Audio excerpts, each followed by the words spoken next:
In the winter of 1895, a journalist traveling through Laramie County stopped at the largest ranch in the valley to ask Caleb Morse one question.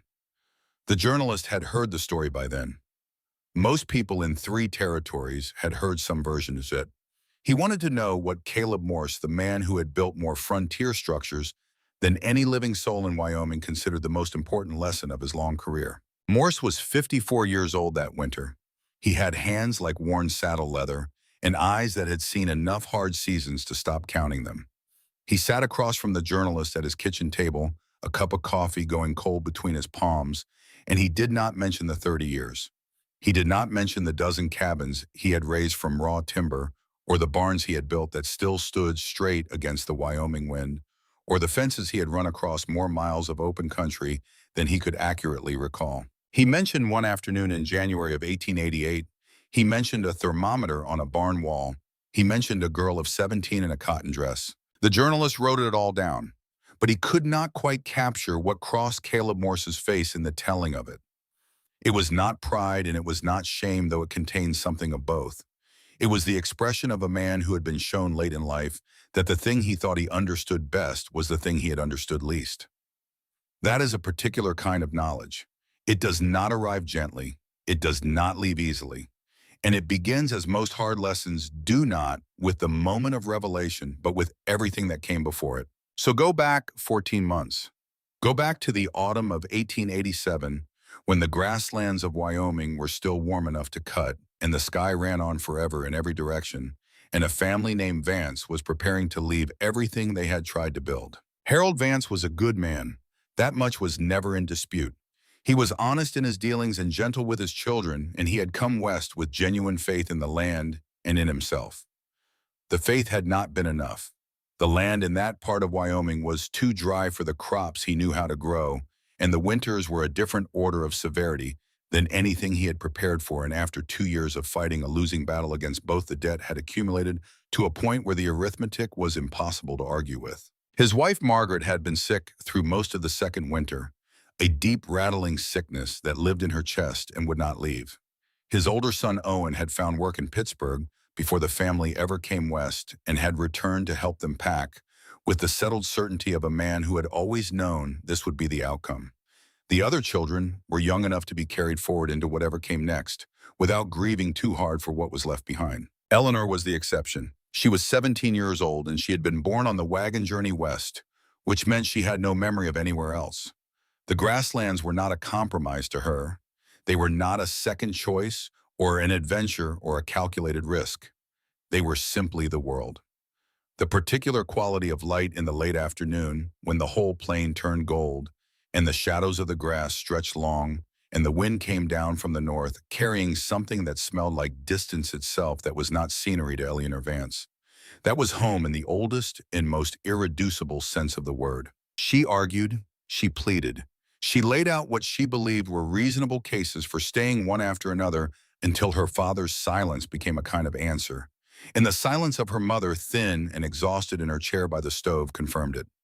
The decision had been made in that place where family decisions are truly made, somewhere behind the spoken words, in the weight of exhaustion and the arithmetic of survival. It was Owen who delivered the final word.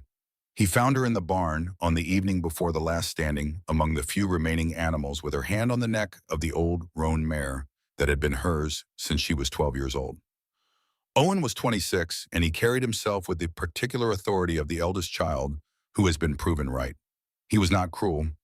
Eleanor would say that much for him even later, even when the memory of his words had calcified into something she could not quite forgive. He was not cruel, he was certain. "Ellie," he said from the barn door, "you're going to die out here before Christmas, or you're going to walk into town and beg for a train ticket. Either way, you're making a fool of yourself. There's nothing here for you." He said it the way a man states a fact about the weather, not as a threat or a wish, as an observable truth about the world. Eleanor stood with her hand on the mare's neck and did not answer him, and Owen took the silence for what he needed it to be and went back to the house. That night, past midnight, there was a soft knock at her door. Harold came in and sat on the edge of her narrow bed and was quiet for a long time, the way men of his generation were quiet when they were carrying something they could not put down and could not explain. Eleanor lay still and waited. Outside, the wind moved across the grass with its low, continuous murmur. "I don't have another choice, Ellie," her father said finally. He was not looking at her. He was looking at his own hands, which were resting on his knees. "I know, Papa," she said. He put his hand on her shoulder for one moment, just one, the weight of it deliberate and brief. And then he stood and left the room, and Eleanor lay in the dark and listened to the wind and understood that the conversation was over and that there would not be another one. In the morning, they left her with the cabin, the barn, 50 pounds of flour, a small store of dried goods, and a cast iron stove that was better suited to a larger space than anything she would need to heat. The wagon disappeared over the low ridge to the east, and the dust settled, and then there was nothing in any direction except the grass and the ski and the silence that follows departure. Eleanor stood at the edge of the yard for a while. Then she turned around and looked at what remained. The cabin was the better built of the two structures. Two rooms of felled cottonwood tightly chinked with windows that caught the afternoon light. It was by frontier standards respectable. Eleanor had lived in it through 2 winters, and she knew its secret. It was beautiful in the way that a leaking boat is beautiful, fine to look at, insufficient to trust. The windows were generous enough for summer and devastating in January. The rooms were large enough that the stove spent most of its energy trying to heat the air between the walls rather than the person sitting in front of it. She had watched her mother stuff rags into the baseboards every single evening of 2 consecutive winters, and she had watched those rags freeze stiff by morning every single time. 5 cords of wood. That was what the cabin demanded for a full winter, and wood had to be hauled 10 miles from the nearest stand of cottonwood along the creek, which meant it was not simply expensive, but genuinely scarce. She had watched her father's face each time they came back from the hauling, the calculation running behind his eyes, the slow recognition that the winter was going to take more than they had. In February of the second year, the wood had run out, and they had burned a chair and then part of a workbench, and the temperature inside the cabin had still dropped to 45 degrees on the coldest nights, which was barely enough to keep the frost off the inside of the walls. The cabin was a losing proposition. Eleanor had understood this with a clarity she could not have fully articulated, but did not need to. She felt it in the same way she felt the direction of the wind before she stepped outside. It was knowledge that lived in the body before it reached the mind. The barn was different, smaller, lower ceiling, thick-joined timbers that had been selected for strength rather than appearance. No windows, only a pair of narrow ventilation gaps near the roofline. It was not comfortable. It was not meant to be comfortable. But it was structurally honest in a way the cabin was not. It admitted what it was without pretending to be more. And it was something Eleanor could work with. The idea did not come to her all at once. It came the way the solutions to physical problems usually come through the accumulation of small observations over a long period of time, until one day the observations arrange themselves into something that looks obvious. She had helped her father dig the storm cellar in the summer of her 14th year. She remembered stepping down into it on an August afternoon when the heat above ground was brutal enough to make the air above the grass shimmer and distort.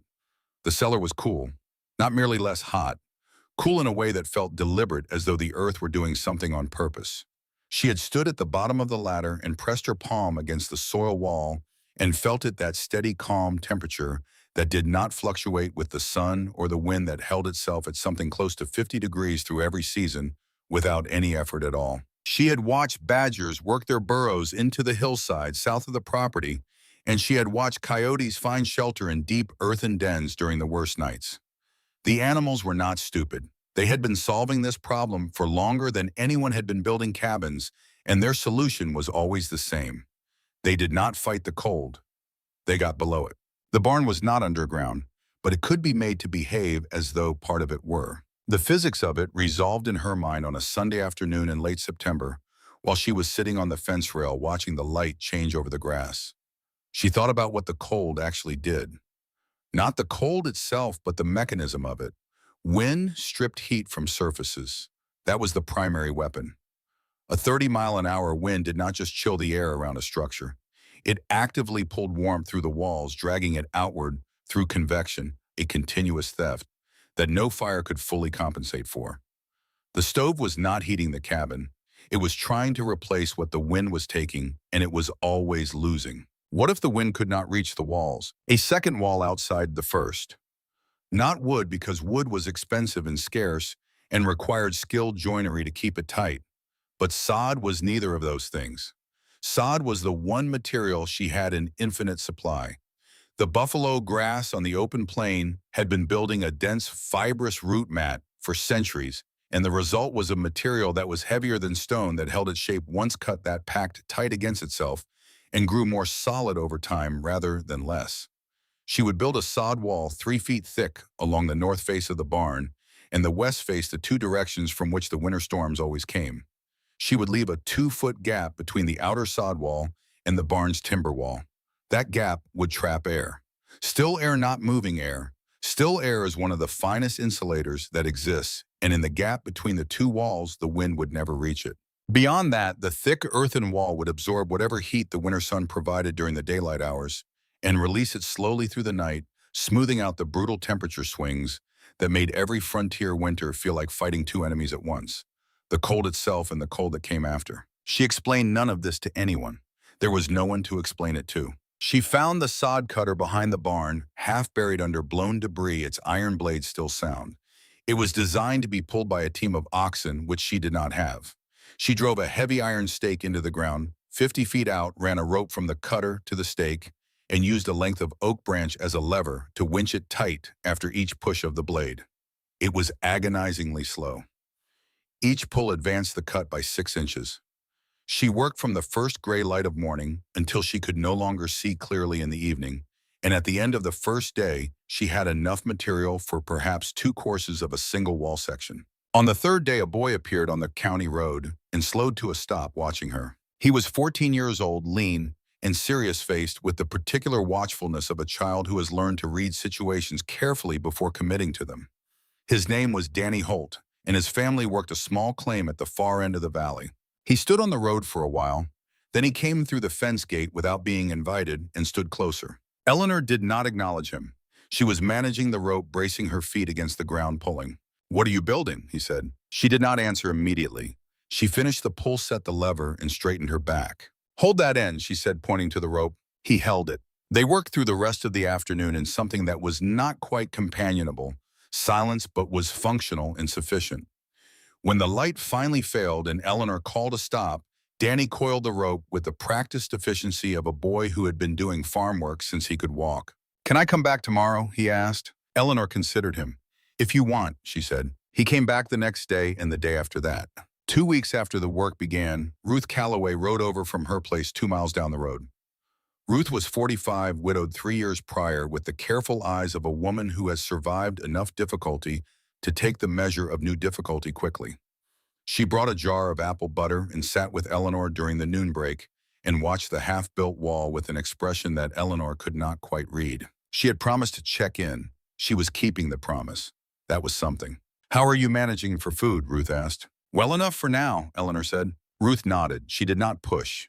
When she left, she put her hand briefly on Eleanor's shoulder, the same gesture her father had made on his last night, and Eleanor felt the echo of it and did not let it show on her face. 3 days later, Caleb Morse rode up. He was a large man, broad through the shoulders, with a face that had been weathered into something resembling a topographic map of his own history. He had built more structures in that valley than any other single man, and people consulted him on matters of construction the way they consulted the pastor on matters of the soul. He dismounted, looped his reins over the fence post, and walked a slow circuit around the emerging wall, his hands clasped behind his back, his brow set in a particular expression that Eleanor recognized as a professional evaluation of something that offended professional sensibility. He stopped in front of her. Eleanor kept working. "Elizabeth," he began, then corrected himself. "Eleanor, what in God's name are you doing here?" "Improving the barn," she said. She did not stop working. Morse crouched and pressed his palm against the base of the wall. It was solid, packed tight, the courses laid with a precision that surprised him. He stood back up. "This is a mistake," he said, "not as an opinion, as a statement of established fact. You're putting wet earth against timber. That wall is going to sweat all winter. The moisture works into the main posts. By spring, you have got rot starting. By the following winter, the structure becomes a hazard." Eleanor set down the brick she was holding. She looked at him directly. "The moisture can't reach the timber," she said. "There's a 2-foot gap between the sod and the wood, and by the time the outer wall freezes solid, it acts as a vapor barrier. The interior stays dry. Morse opened his mouth and then closed it again. It was a small hesitation, barely visible, but Eleanor saw it. Something in her argument had snagged on something in his knowledge, and he had no immediate answer. He recovered. "The gap just gives the rats a place to winter," he said. "You're going to freeze in here, or the roof will come down on you. You should come work in my kitchen. Mrs. Morse could use the help." "I'm fine here, Mr. Morse," Eleanor said. He climbed back onto his horse. He looked down at her from the additional height with an expression she had seen before on older men who were accustomed to being listened to. "Don't come to me when the walls start weeping," he said. He turned the horse and rode back toward the road. Eleanor watched him go. She watched him for longer than was necessary because she was looking for something specific. And there, about 200 yards out, Caleb Morse turned in the saddle and looked back at the wall. One long look. Then he faced forward and rode on. Eleanor picked up the next brick and laid it in place. The week that followed brought the kind of social weather that small communities generate around anything that deviates from expectation. Word had spread the way word always spread in places where entertainment was scarce, and the story it carried was the story of the crazy Vance girl who had been left behind and had lost her mind to grief and was burying a perfectly good barn under tons of dirt. People rode out of their way down the county road to have a look.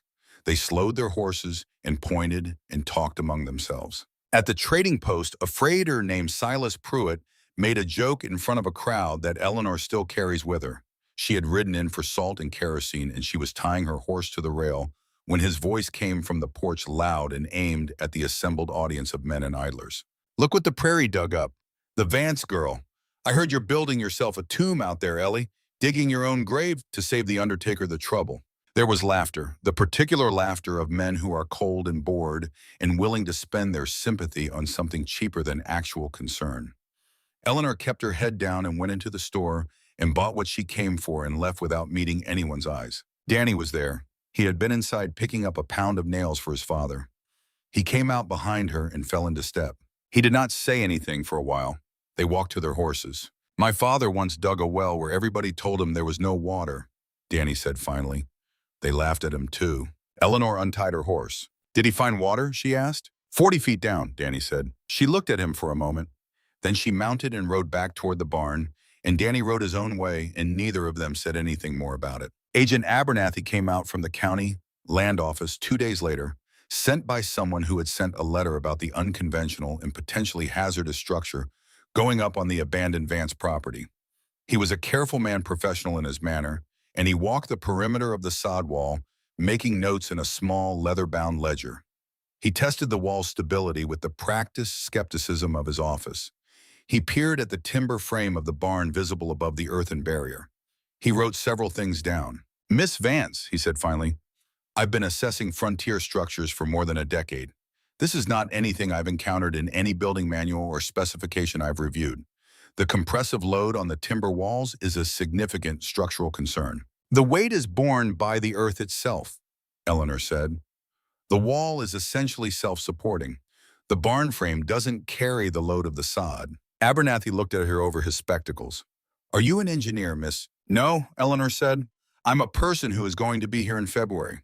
He wrote more notes. He told her the county could not be held liable for any incident arising from the structure. He filed she would later learn a brief report noting the unconventional and potentially hazardous nature of the work. He had come to document a problem. He left having spoken to someone who did not appear to know she was one. By the first week of November, the main structure was complete, 10 feet high, 3 feet thick on the north and west faces. The air gap was clean and dry. The barn itself sat behind its earthen shield like something being kept safe. Eleanor stood back and looked at what she had built. It was rough. It was primitive-looking, organic, more like a landscape feature than a building. She could hear Owen's voice in the back of her mind, the way you hear a song you don't want to remember. She could see, if she imagined, the eyes of everyone who had ridden past and pointed what they saw. But she was not building it for them to look at. She went inside, partitioned off a 10 by 10 corner of the barn with old blankets and canvas, set up the small tin stove, hung the kerosene lamp, and put a wooden crate next to the stove to serve as a table. She brought the one book she had kept from the cabin. She laid her bedroll in the corner. Outside, the first real snow of the season was beginning to fall. small dry flakes that the wind carried sideways across the open ground. Eleanor lit the lamp. The small flame steadied in the still air of the enclosed space. She set the book on the crate and sat down in her one chair and looked at the wall in front of her, which was just the interior timber of the barn, solid and dry and completely untouched by the wind that was beginning to move outside with purpose and intent. She placed her hand against the wood. Cool, not cold, just cool. She had no way of knowing what the winter would be. She had no way of knowing that the next 3 months would produce temperatures that would be recorded in state climatology archives for the next 100 years, or that the name given to the worst of what was coming would be earned through tragedy, or that a man named Caleb Morse would ride up to her door in the deep of January with a quarter cord of firewood on a sled prepared to perform an act of charity and find himself standing in front of a thermometer that would make everything he believed about cold and walls and the proper way to survive a Wyoming winter come apart in his hands. She had no way of knowing any of that. She only knew what the ground had told her down in the cellar in August, with her palm pressed against the cool soil wall. She knew what the badgers knew. She knew what the coyotes knew. The earth holds what the wind takes. You just have to know which one to trust. She opened her book. The lamp burned small and steady. Outside, the snow came down. On a December evening in 1887, Caleb Morse sat alone in his kitchen long after his wife had gone to bed. The lamp was turned low. The big cast-iron stove in the corner was running full the way it ran every night from October through March, consuming wood at a rate that Morse had long considered simply the cost of living in Wyoming. The thermometer on the interior wall read 46 degrees. He had checked it 3 times since supper. He was not cold exactly, but he was not warm either. He was that particular temperature that a man reaches when he has spent enough fuel to expect comfort and received something slightly less. His coat was on the back of the chair, and he had not taken it off since coming inside. He sat there with a cup of coffee going cold between his palms and thought without quite meaning to about a question Eleanor Vance had asked him 6 weeks earlier. Not a challenge, not an argument, just a question delivered in a flat, factual tone that had lodged in his memory like a splinter too deep to reach. Have you ever seen wet earth press against frozen earth? He had not answered it then. He did not have an answer for it now. He turned the coffee cup in his hands and looked at the thermometer and looked at the stove and looked at the wood pile visible through the kitchen window, the one he had spent 3 days in October building up to what he considered a proper reserve, and calculated in the back of his mind what rate of consumption would leave him short before the thaw. He stood up and went to the window. The night was clear and cold, and the stars were very bright the way they got when the temperature was dropping hard. He could see far down the valley the faint shape of the Vance barn against the dark skyline. No light, no smoke, nothing moving. He stood there for a while looking at nothing. Then he went to bed and did not sleep well. December settled over the valley the way it always did, with a patience that felt personal. The temperature dropped in increments, each one small enough to adjust to all of them together, adding up to something that ground at the reserves of every household in the county. Not a crisis yet, just the steady pressure of a winter doing what Wyoming winters did, which was to make every comfort that existed above ground feel provisional and temporary, and subject to revision without notice. Eleanor moved through those weeks in a rhythm that had nothing provisional about it. The corner she had made her living space was 10 feet by 10 feet, no larger. The tin stove was small enough that a grown man could carry it under one arm. She kept the fire at the minimum necessary, which was considerably less than minimum by any standard the rest of the valley would have recognized, and the space held a temperature that hovered between 50 and 54 degrees without much variation, regardless of what the wind was doing outside. She had stopped thinking about this as a remarkable achievement.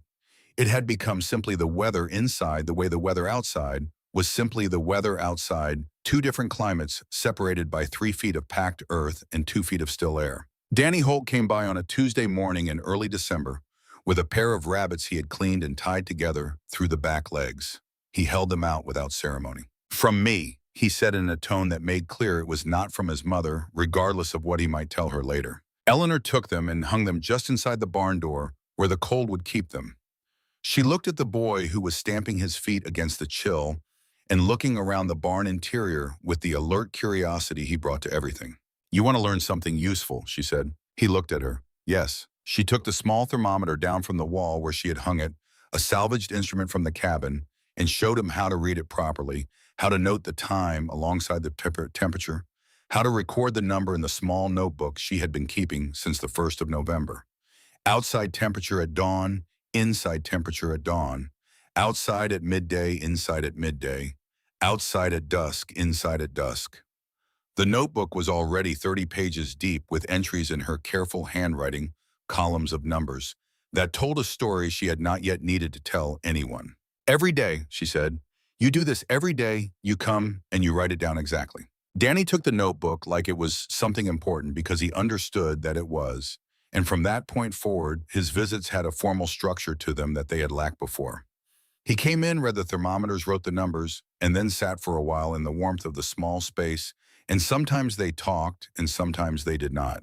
He was 14 years old, and he was the closest thing Eleanor had to a witness. Through Ruth Calloway, a basket appeared at the barn door one morning in the second week of December. Inside, a small round of hard bread, a paper-wrapped portion of salt pork, and a glass jar of honey sealed with wax. No note. Ruth, when Eleanor mentioned it the next time she came by, only said it was from a friend and looked away with an expression that suggested the subject was closed. Eleanor looked out toward the Morse Ranch visible on the far side of the valley as a collection of low dark shapes against the brown grass. She said nothing, but she put the honey on the shelf beside her book and understood that somewhere in that large house, in whatever calculations were being made about reserves and temperatures and the arithmetic of winter, someone had arrived at a conclusion that Caleb Morse had not yet permitted himself to speak aloud. Ruth came to see her on a Thursday, the middle of December, and she came with an offer that Eleanor had been half expecting. She sat down on the wooden crate that served as the second seat in Eleanor's living space and folded her hands in her lap and looked at the girl across from her with an expression that had more fear in it than kindness, though it was trying to be both. I have a spare room, Ruth said. It's not large, but it's warm and it's dry. Come through the winter with me. In the spring, you come back here and do whatever you're going to do. Eleanor shook her head. Ellie. Ruth leaned forward. The fear in her face had shifted into something sharper. You are being stubborn to the point of stupidity, and I say that because I care what happens to you. I do not want to find out in March that you froze to death 50 yards from a warm house because you were too proud to walk through a door. Eleanor looked at her steadily, not with anger, with the particular patience of someone who has already had the argument with themselves and reached a conclusion. If you want to help me, Eleanor said, then believe me, that's the only thing I need from anyone right now. Ruth sat back. She looked at the thermometer on the wall. She looked at the small stove, burning low and quiet. She looked at the frost-free timbers of the barn, dry and cool to the touch. Nothing like the rime-coated walls of the cabin she had been expecting. The silence stretched out between them. I don't know what I believe, Ruth said finally, and it was the most honest sentence anyone had spoken to Eleanor in months. She left shortly after. 2 weeks passed without a visit, and the silence of those 2 weeks sat in Eleanor's chest in a way the cold outside did not. She was accustomed to solitude. She was not yet accustomed to the specific weight of being known by someone who had chosen for reasons of their own fear to stand at a distance and watch. She kept working. She kept recording. She added the numbers to the notebook each day and let the data accumulate the way snow accumulates, one entry at a time, into something that would eventually bear weight. The 8th of January arrived and announced itself by dropping the trading post thermometer to 8 degrees below zero overnight. People noticed. They did the mental calculations they had been putting off and found the numbers unwelcome. The 10th was 25 below. On the morning of the 12th, the air was strange, mild almost, the kind of January morning in Wyoming that makes you suspicious because the land has no reason to be generous in January, and when it seems to be, it is usually reorganizing itself for something worse. Children were sent to school. Men went out to their barns to do the work that had been too cold to do the past several days. Women aired out rooms that had been sealed against the chill. By 2 in the afternoon, the temperature had fallen 40 degrees. The wind came from the northwest without announcement, a full gale carrying snow so fine and dry, it behaved less like precipitation and more like a substance the air itself had become. Visibility dropped to arm's length inside of 10 minutes. The wind chill reached 60 below zero and kept going. The snow did not fall so much as move horizontally, a white wall of it that found every gap and seam in every structure in the valley and probed each one with cold, methodical intensity. Inside the sod-walled barn, Eleanor heard it. She was sitting at her crate table with the book open and the lamp burning when the world outside the walls changed character entirely. The storm did not announce itself subtly. It arrived the way catastrophic things arrive fully and without apology. The sound of it reached her as something between a roar and a moan, a frequency she could feel in the floor as much as hear through the walls. She put her hand on the interior timber of the barn wall. Cool, unchanged. She looked at the thermometer, 54 degrees. The stove was burning at its normal low setting, 4 small sections of wood, the amount she used on any ordinary evening. She did not add more. There was no need to add more.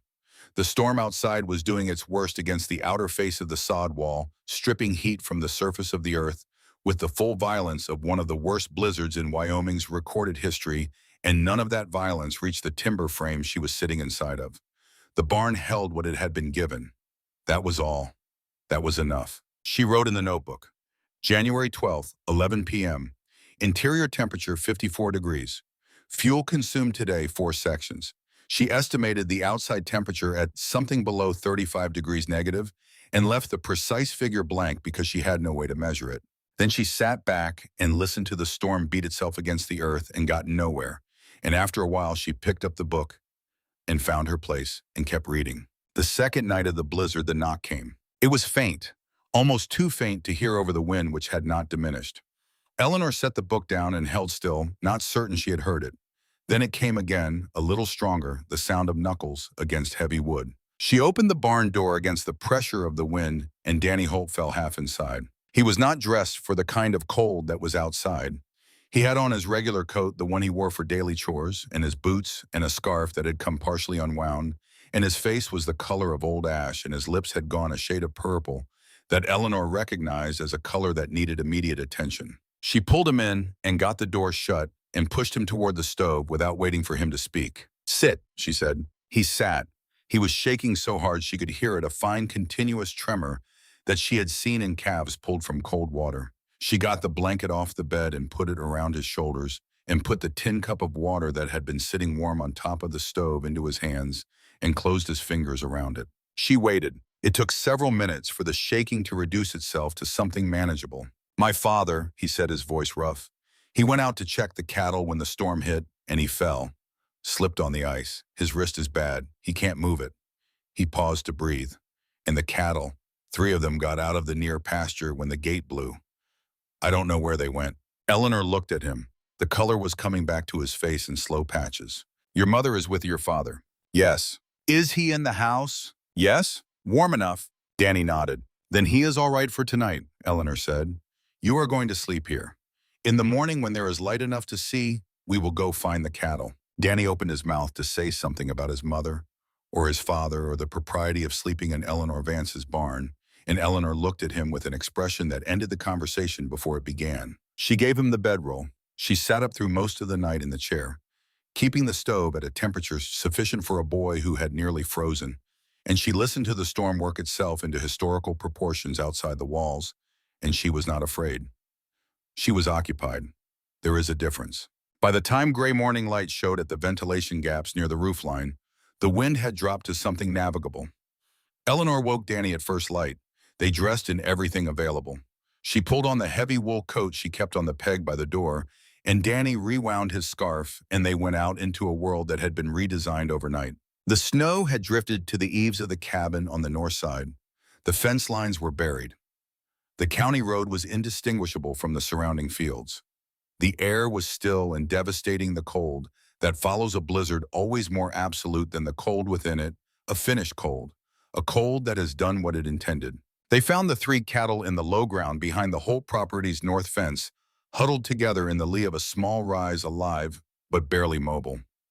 Getting them back to the barn took 2 hours of work that Eleanor would not describe to anyone afterward, because it was the kind of work that exists purely in the doing of it, not in the telling. Inside the Holt calf barn, Eleanor stood and looked at the north wall. The wind had found every gap between the boards, and the frost inside the structure was an inch thick on the interior surfaces. 2 of the animals that had remained in the barn had not survived the night. They stood where they had been standing when the cold took them, which was a thing Eleanor had seen before and hoped not to see again. She did not say anything about insulation or earth or air gaps. She only looked at the north wall for a moment and then looked at Danny. Next spring, she said, we fix this. He nodded as though she had said something he already knew. Inside the house, his father lay on the kitchen bench with his right wrist bound in a splint of board and rag. He was a raw-boned man named Samuel Holt, 40 years old, with the lean, stoic quality of someone for whom physical hardship was simply the medium of daily life rather than an exceptional condition. He looked at Eleanor when she came in, and there was something in his look that was not quite gratitude but was in the direction of it. Your boy slept warm, Eleanor said. Holt nodded. He understood what she was telling him and what she was not saying about the circumstances under which his son had needed to sleep somewhere warmer than home. She and Danny walked back to the barn in the thin light of mid-morning, their breath coming in short white clouds, the snow squeaking under their boots with the sound it makes only at the most severe temperatures. Neither of them knew, walking back across that white, silent field, that the blizzard which had just passed was only the opening statement of a winter that intended to make its point at length. The storm broke on the 15th. The cold did not. For 23 consecutive days, the thermometer did not climb above zero. The valley entered a kind of suspended crisis that each family managed according to whatever reserves they had and whatever intelligence they had brought to the problem of winter before it arrived. The Colby Ranch, the largest operation in the area, burned through 2 cords of prime cottonwood per week and held their main house at 42 degrees. Their bunkhouse became uninhabitable on the 4th day, and the hands moved into the kitchen, which meant the kitchen was always crowded and never quite warm enough for anyone in it. A family named Greer, 3 miles east, ran out of seasoned wood and began burning green timber, which produced a dense wet smoke that coated their chimney flue with creosote. The chimney caught fire on the 21st of January.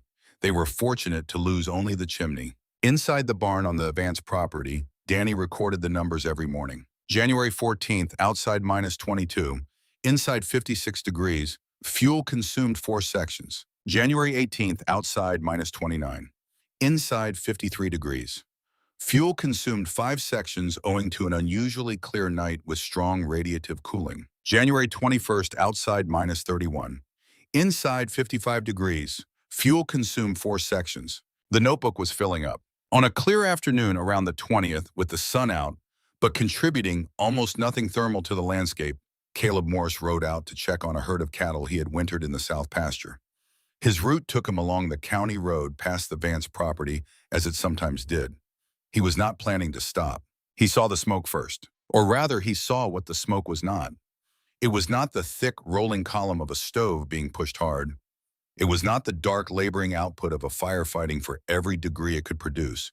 It was a thin, pale line rising straight into the still air, the kind of smoke that came from a fire burning at a moderate, comfortable pace, the kind of smoke you would see from a kitchen stove on a mild October morning when there was no particular urgency to anything. He stopped his horse. The temperature that afternoon was approximately 20 degrees below zero. He sat on the horse for a long moment, looking at that thin line of smoke. Then he looked at the barn itself. The earthen wall along its north and west faces the rough organic profile of it against the white field. He had ridden past this structure a dozen times since October, and each time had confirmed to himself that the girl had made a mistake, that the spring would prove him right, that the county land office report would turn out to have been the appropriate response. He was looking at a fire that should not have been that small. He rode on. He checked the cattle, 2 of which had developed ice in their eyelashes that needed attention. He did the work. He rode back. And the image of that thin, pale line of smoke came with him all the way home and sat across the table from him at supper that night, patient and unexplained, while the temperature inside his own house read 48 degrees and the woodpile outside shrank at a rate that Clara had been recording in her own handwriting for 6 weeks. Clara set a piece of paper on the table in front of him after supper. She was a practical woman. She had always been a practical woman.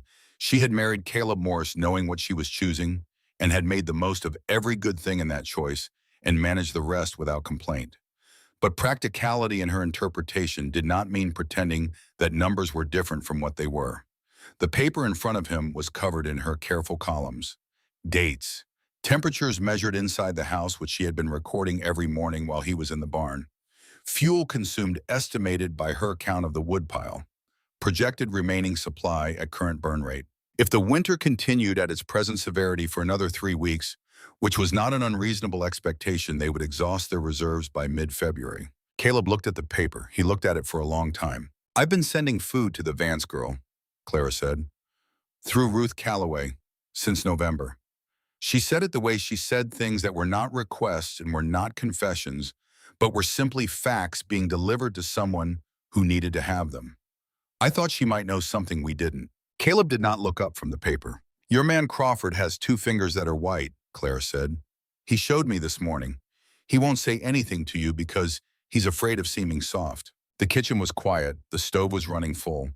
The thermometer on the wall read 48 degrees. Caleb Morse sat at the table with his wife's calculations in front of him and the image of a thin line of smoke in his memory, and for the first time in 3 decades of building and maintaining frontier structures in Wyoming, he sat with a question he could not answer. He did not sleep well that night either. January 23rd came in at -38.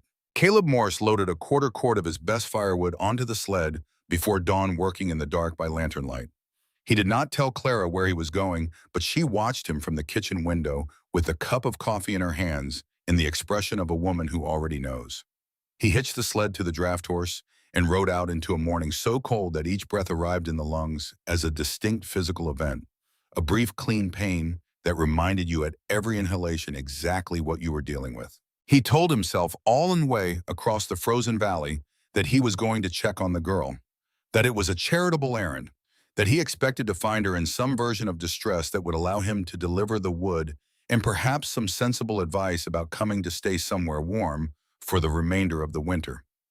He had the speech organized in his head. It was a kind speech, generous in tone, with nothing of "I told you so" in it, or almost nothing. He tied the horse to the fence post and knocked on the heavy barn door. A pause, then it opened. The warmth came first. Before he saw her face, before he took in anything about the interior, the warmth hit him. Not the blast of dry, overheated air that came out of a structure being kept warm by brute force, the aggressive heat of a fire running at maximum effort. This was something different. This was the warmth of a space that had simply retained what it was given, that had not been surrendering heat to the outside all night and then scrambling to replace it all morning. It was a settled warmth, a warmth that had been there long enough to be ordinary. Eleanor was wearing a cotton dress over a wool shirt. No coat. Her cheeks were their natural color. Her hair was not matted with the frost that accumulated on everything and everyone outside after more than a few minutes of exposure.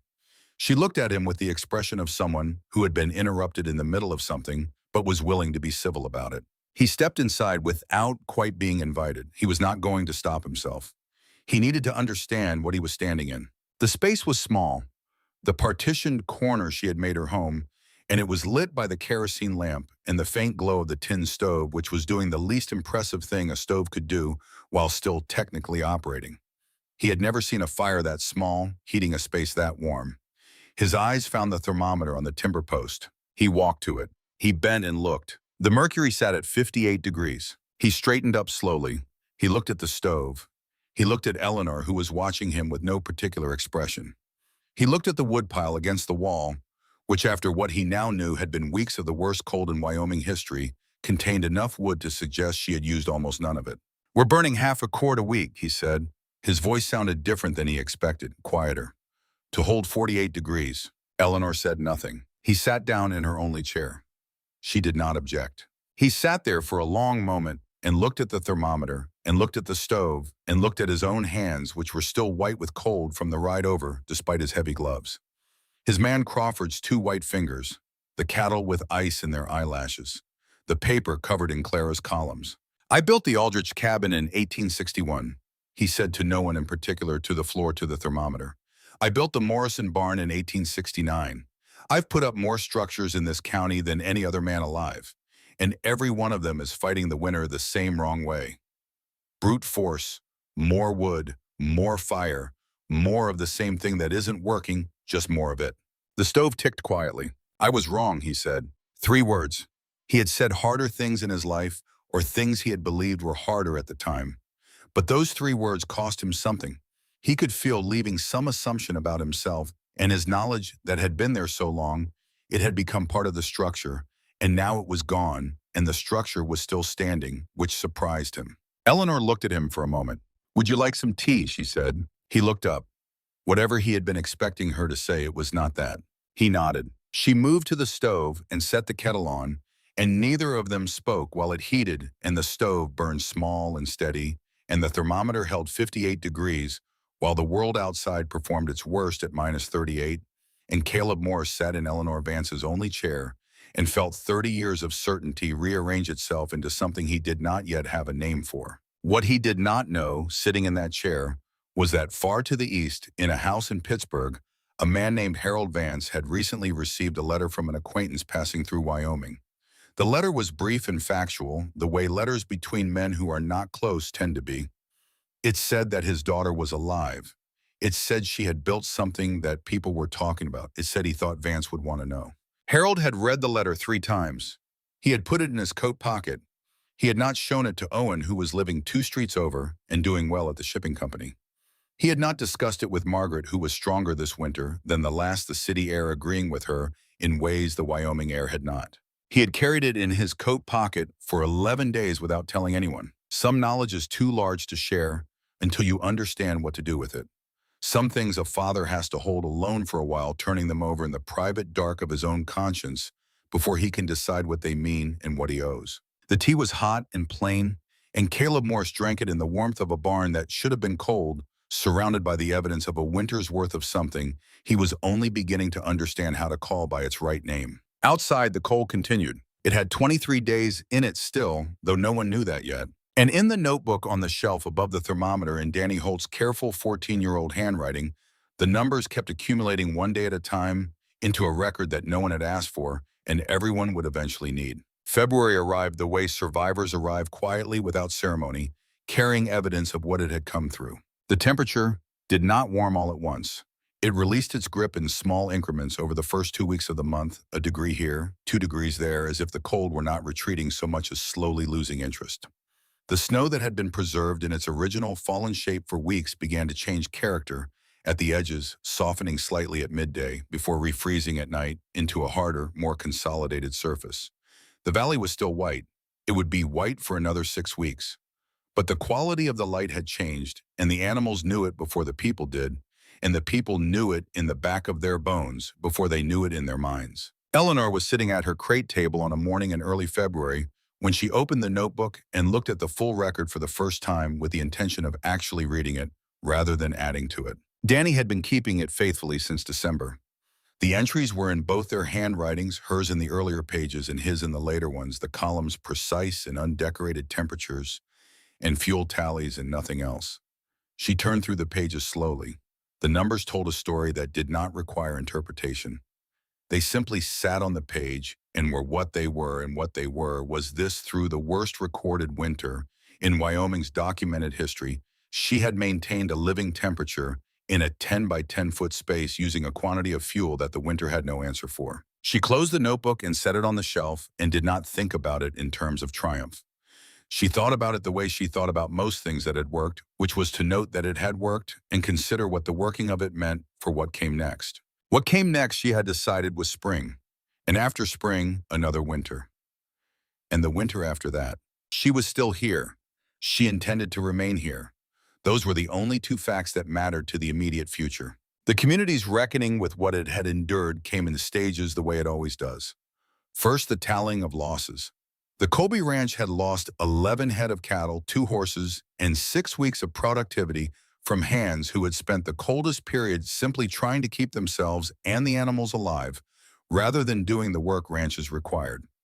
A family named Brant, who had arrived the previous spring and were not yet settled into the rhythms of the place, had suffered badly. Their youngest child had spent 2 weeks in a fever following the blizzard, the kind of fever that took children in those years, and had come out the other side diminished in ways that would take time to understand. The Greer chimney fire had cost them their main heat source for 2 weeks, and they had survived by moving in with neighbors, which created its own costs and pride and obligation that would be repaid slowly over the following year. Then came the accounting of what had worked and what had not. This was the harder conversation. Caleb Morse did not seek it out. It came to him in the form of questions at the trading post at the one-room church where the community gathered on Sundays, in the casual exchanges at fence lines, when men stopped to talk about their winter damage and what they might do differently. People had seen him ride to the Vance barn. People had seen him come back without the wood he had taken. In a community that small, the trajectory of a sled could become a subject of interpretation. Thomas Greer asked him about it directly one morning at the post while Morse was loading supplies. Greer was a fair man who had lost a chimney and was not interested in assigning blame so much as in understanding, and he asked in that spirit. "What did you find out there?" Greer said. "That made you come back empty-handed." Morse set a sack of flour on the sled and took a moment. "A thermometer reading 58 degrees, he said, on the coldest morning of the winter." Greer was quiet for a moment. He had been burning through his wood faster than he had planned for all of January, and had told himself the winter was simply worse than usual, which was true without asking whether worse than usual might require a different response than more of the same. "How," he said. "Earth," Morse said. She wrapped the north and west walls in 3 feet of sod and left an air gap between the earth and the timber. The wind never touched the barn. The stove ran low the whole winter. Greer looked at him. "That works." "I stood in 58 degrees at minus 38 outside," Morse said. "With a fire I could have kicked out with my boot. You tell me if it works." Silas Pruitt was at the other end of the porch during this exchange. He had lost a significant portion of his hog operation to the cold animals he had not adequately sheltered because he had not believed the winter would be what it turned out to be, or perhaps because he had believed and chosen not to act on the belief, which was a different kind of failure. He had been carrying that loss in the tight-set way men carry losses they cannot discuss without confronting the decisions that led to them. "Could have been luck," Silas said from down the porch. "Small barn, easy to heat anyway. Not everybody's got a structure like that to work with." Morse turned and looked at him with the particular look of a man who is deciding how much of what he actually thinks to say. "Silas," he said, "I told that girl her walls would rot and her roof would come in on her. I told her to come work in my kitchen. I have been burning through my reserve all winter, holding 48 degrees in a house I built myself. She held 58 in a barn." He paused. "If you want to call that luck, you can, but I'd be careful about what decisions you make based on that conclusion." Silas said nothing. He looked at the middle distance for a moment and then walked inside the store, and the conversation was over and the porch was quiet. It was not a graceful moment, and it was not meant to be. But it was the moment the community's version of the story began to shift from the crazy Vance girl to something that did not yet have a name. Agent Abernathy returned to the Vance property on a Thursday in late February, and this time he came because Morse had written to him. He brought a calibrated thermometer in a padded case and a new ledger and an expression that contained considerably less official certainty than it had in the autumn. Eleanor showed him in. He conducted his measurements with the precision of a man who understood that what he recorded here would have a longer life than his own opinion of it. Outside temperature 12 below zero, a moderate day, by the standards of what the valley had just come through. Inside temperature 51 degrees, the stove at its customary low burn. He sat at the crate table and went through Danny's notebook page by page. He did not rush. He asked Eleanor 2 clarifying questions about her methodology, both of which she answered briefly and accurately. He wrote for a long time in his own ledger. "You measured every day," he said. It was not quite a question. "Danny Holt measured," Eleanor said. "He's 14. He can read a thermometer and write a number. That's all it required." Abernathy looked up at that. Something in it had caught him. "You taught the boy to record the data," he said. "I showed him how to read the instrument and write the time alongside the number. He did the rest." Abernathy wrote something in the ledger. Then he looked around the small space, the dry timber walls, the frost-free corners, the surface of the stove that was warm to the touch, but not hot, the shelf with the book and the honey jar and the notebook. "When I came in October," he said, "I wrote that this structure was unconventional and potentially hazardous." "I remember," Eleanor said. "I'm going to write a different report," he said. He came back 2 days later with a draft of what he intended to submit to the Territorial Agricultural Extension. He read portions of it aloud to Eleanor, which was not standard practice and which he did anyway. It was technical in its language, careful in its claims, and built entirely on the numbers in Danny's notebook and the measurements Abernathy had taken himself. It described the structural approach in precise terms. It noted the fuel consumption against interior temperature across a winter that the meteorological record would confirm as one of the most severe in the territory's history. In the final paragraph, he had written a single line of attribution developed and implemented by a homesteader in Laramie County through independent observation and practical application. Morse was present for this reading. He had ridden over that morning and was sitting on an upturned bucket near the door, which was the only remaining seating after Eleanor had the crate and Abernathy had the chair. When Abernathy finished reading, Morse looked up. "Call it the Vance Wall," he said. Abernathy paused. Naming a technique after a specific individual was not common in agricultural extension publications. There were conventions about these things. "Mr. Morse," Abernathy began. "Thomas Abernathy," Morse said, "you and I both know that a dozen men in this county looked at what she built and told her it was going to kill her. I was one of them. The technique exists because she ignored every one of us. If you want to put a name on it that honors the convention of your office, do that. But if you want to put the right name on it, it's the Vance Wall." Abernathy looked at his draft for a moment. Then he added a sentence to the attribution line. He read it aloud, commonly referred to in Laramie County as the Vance Wall, after the homesteader who first developed and tested the method. Eleanor was looking at the floor when he read it. She did not say anything for a moment. "That's fine," she said. It was not the response of someone who had been waiting for recognition. It was the response of someone who had been waiting for the winter to end and was now beginning to think about spring. Ruth Calloway came to the Sunday gathering at the church 2 weeks into February for the first time since before Christmas. She had been unwell for part of January, not with anything specific, but with the accumulated weight of a hard winter spent alone in a cabin, managing on her own reserves and her own company. She came in and sat in her usual pew and looked to those who knew her face like someone who had arrived with a purpose beyond worship.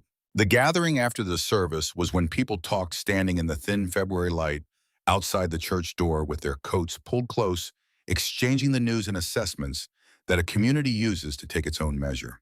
The Vance Wall had become a regular subject. People who had not yet decided what they thought about it were listening to people who had, and somewhere in between those positions, the community was working out its collective response. Ruth waited until there was a natural pause in the conversation, the kind that happens when a group has been talking for a while and pauses to breathe. Then she spoke. She was not a woman who addressed public gatherings. She was not built for performance. Her voice when she started was not steady, and she did not try to make it steady. She let it be what it was. "I want to say something," she said. "I want people here to know that I was wrong about Eleanor Vance. I went to her twice and tried to convince her to give up what she was doing and come stay with me. The second time, I was not kind about it. I told her she was being stubborn to the point of stupidity." She paused. "If she had listened to me, we would not have anything to learn from this winter. I want her to know that, and I want all of you to know it, because I think the things that are worth saying should be said where they can be heard." The group was quiet. Morse was standing near the back of it, and he looked at his boots. Thomas Greer nodded slowly. Several people looked at each other with the expression of individuals who are recognizing in someone else's courage, a courage they wish they had exercised themselves. Ruth folded her hands in front of her and said nothing else. She had said what she came to say. The words spread from that gathering outward, the way words spread in communities where people are paying attention through the households and fence-line conversations and trading post-exchanges over the following weeks. By the time the snow began its serious retreat in March 7, families in the valley were making plans to build Vance Walls before the following autumn. Not a mass movement, not a revolution. 7 families who had spent a winter being cold while someone a mile away had been reading by lamplight in 55-degree comfort, and who had arrived at the conclusion that this difference was worth understanding and worth replicating. The Miller family was the first to complete theirs in the 3rd week of April, when the ground was soft enough to cut. Robert Miller and his son worked for 2 weeks on the north face of their cabin, the face that had given them the most trouble through 3 consecutive winters, and they built their wall to the dimensions that Abernathy's bulletin had specified: 3 feet thick, 2-foot gap courses laid grass side down.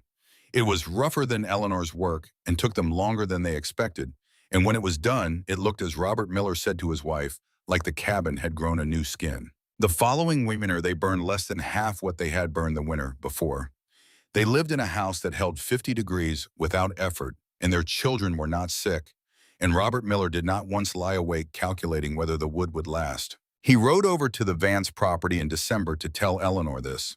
She listened and nodded and said she was glad. It was not a long visit. Danny Holt turned 15 in the spring and spent that first warm season doing 2 things: helping his father rebuild the family's cattle operation, which had taken real losses, and spending every available afternoon at the Vance property learning everything Eleanor would teach him.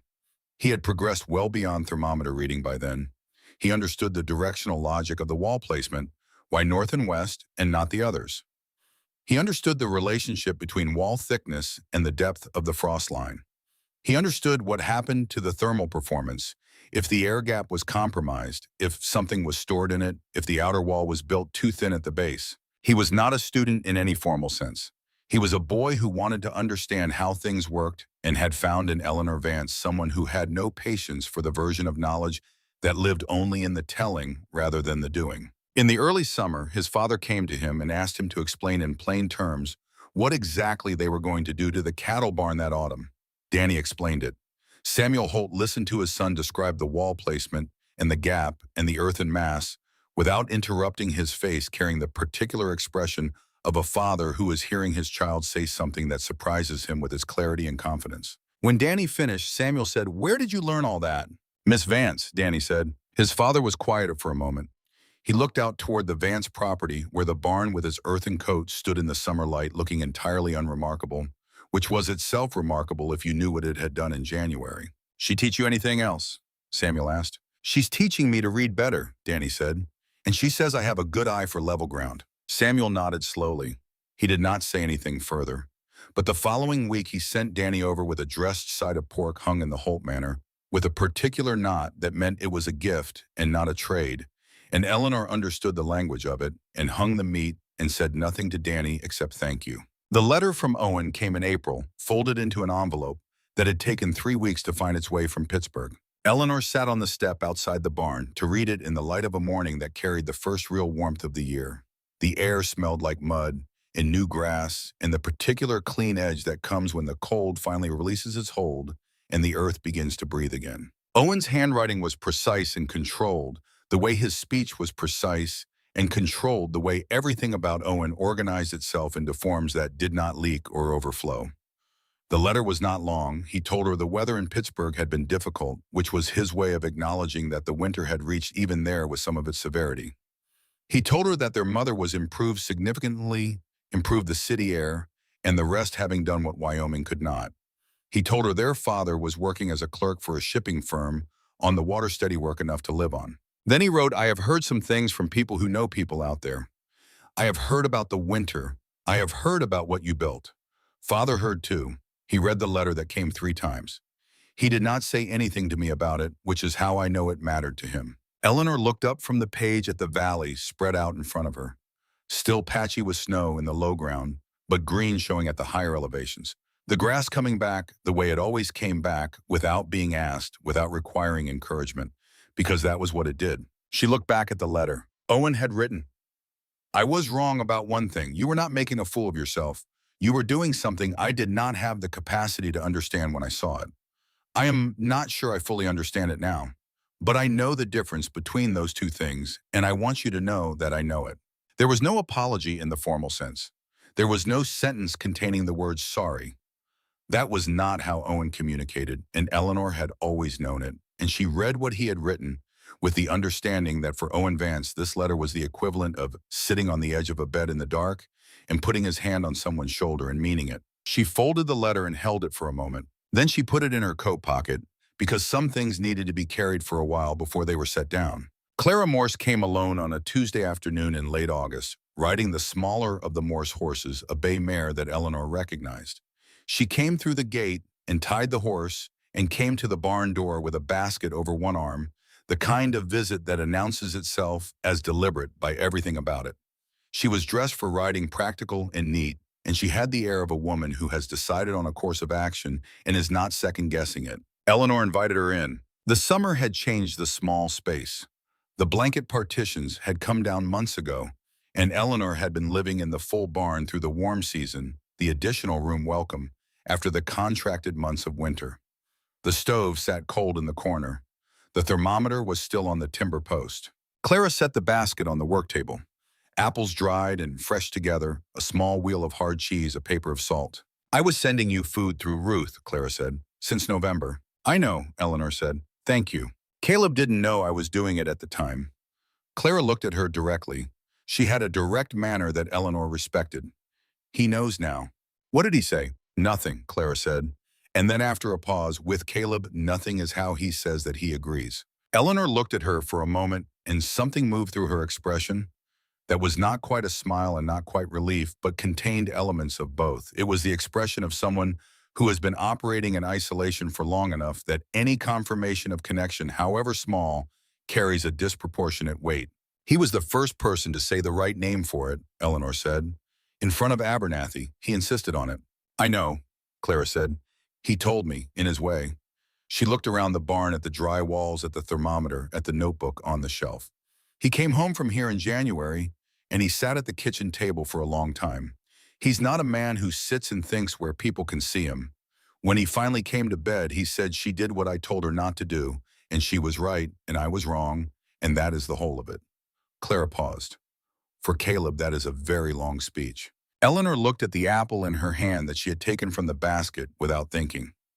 She turned it over once. I wasn't trying to prove him wrong, she said. I was trying to be warm.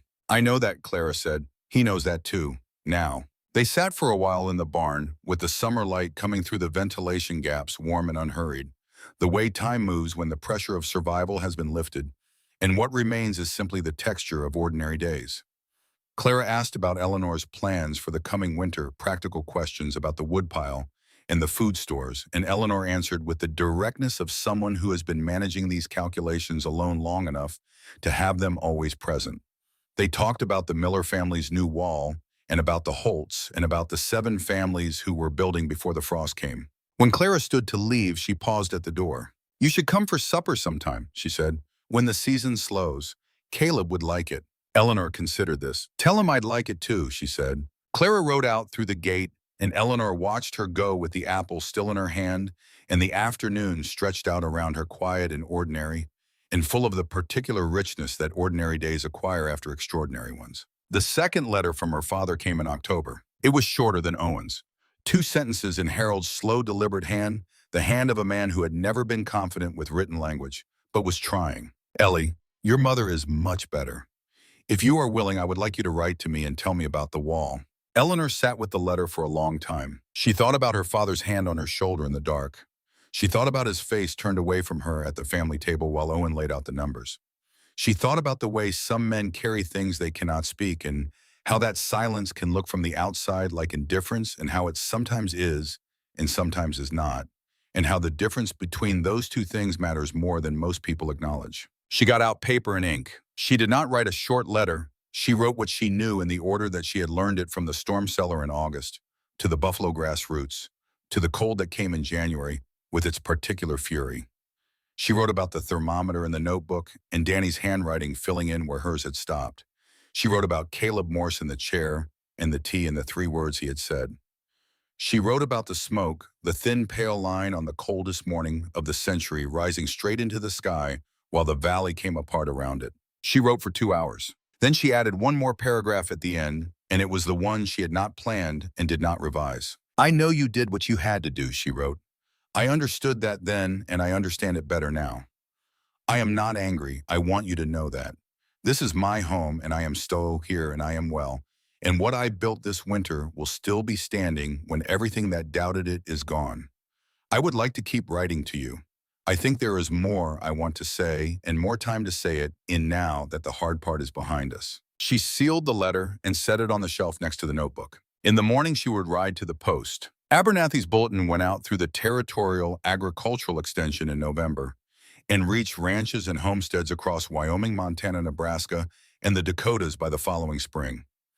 It was 4 pages long, dense with the specific measurements and records that Abernathy had gathered, written in the flat declarative language of practical documentation. It did not read like a story, it read like evidence. It named the technique in its first paragraph and referred to it that way throughout. Vance Wall. The words appeared 17 times in 4 pages. By the winter of 1889, 19 families in Laramie County were living behind earthen walls on their north and west faces.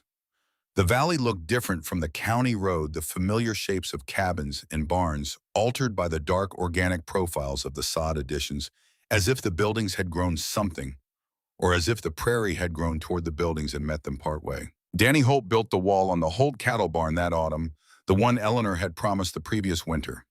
He was 15 years old and he built it without asking Eleanor to supervise, though she came to look twice during the process and said nothing either time, except that the foundation course was well set.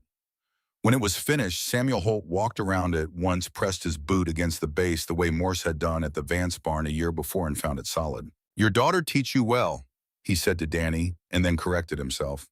"Miss Vance taught you well." Danny thought about this for a moment. "She showed me how to observe," he said. "The rest was just paying attention." Years passed as they do with their ordinary accumulation of seasons and changes and small necessary adjustments.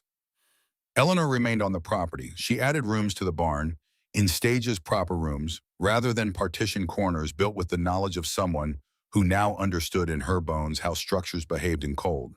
The cabin eventually came down the cottonwood, having served its purpose, and the purpose no longer requiring it. The barn and its earthen coat stood. A journalist came through the valley in 1895, working on a piece about frontier construction methods for a publication in St. Louis. He had heard about the Vance Wall from Abernathy's bulletin, which had been cited in a subsequent publication out of the Nebraska Agricultural Office, which had been read by an editor who thought the story of a technique developed not in a university, but on a single homestead, by a person without credentials might be of interest to readers who were themselves people without credentials trying to survive in difficult places. The journalist spoke to Caleb Morse first because Morse was the name most associated with the valley. He got the answer that would open his article. Then he rode out to the Vance property. Eleanor was 30 years old by then, though she looked both younger and older than that depending on the light. She showed the journalist the barn, which he examined with the evident interest of someone who has heard about a thing and is now standing in front of it and finding it smaller than he imagined, which is often how the most consequential things appear. He asked her several questions about the design, which she answered briefly. He asked her about the winter of 1888, which she described in the plainest possible terms, neither dramatizing nor minimizing. He asked her what she would say to someone who was facing the kind of situation she had faced alone and without resources, and being told by everyone around her that she was wrong. Eleanor thought about this for a moment. She looked at the barn. The earthen wall was 13 years old and growing more settled and solid with each passing season, the grasses having reestablished themselves across its surface so thoroughly that it barely looked like a construction anymore. It looked like a feature of the land. It looked like something that had always been there. "The earth is warmer than the wind," she said. "It always has been. That's not new, it's just correct." The journalist wrote that down. He also wrote down the following, which he did not quote directly in his published piece, but which he recorded in his notebook and returned to later. She said it without any sense of wanting credit for the observation. She said it the way you state a fact about weather, as something already known, waiting to be acted on. The originality, if there was any, was not in the idea. It was in the willingness to act on it alone. The barn is still standing. More than 100 winters have moved over it since Eleanor Vance laid its first course of prairie marble in the autumn of 1887. The sod has long since become indistinguishable from the hillside it adjoins, the earthen wall grown into the landscape so completely that a person riding past on the county road would not necessarily identify it as a construction. They might think it was a rise in the ground. They might think the barn had simply been built into the terrain, which in a sense it had. What Eleanor understood and what the valley came to understand through the evidence of one brutal winter was not a secret. It was not a discovery in the scientific sense. It was something older than any building in Wyoming, older than the homestead era, older than the nation whose westward expansion had brought all of them to this high cold plain. The earth holds heat. The wind takes it. These are facts of the same order as gravity, as the direction rivers run, as the angle at which the winter sun moves across the southern sky. They do not require belief. They require only observation. She had observed. She had acted on what she observed. She had done this alone without support in the face of unanimous doubt at 17 years old in the autumn of her family's departure in the winter that followed. The frontier did not reward sentiment or tradition or the weight of other men's certainty. It did not care what Caleb Morse had built in 1861 or what Thomas Abernathy had read in a building manual. It did not care about the opinion of a freighter on a trading post porch or the confident prediction of an older brother who had already made up his mind about how the story would end. It rewarded what worked. And what worked was a wall of earth 3 feet thick built by a girl who had no credentials and no teacher and no company except a 14-year-old boy with a notebook standing between a small tin stove and the worst winter in recorded Wyoming history, holding a line at 58 degrees while everything around it surrendered to the cold. That is the whole of it. The barn stands, the wall holds.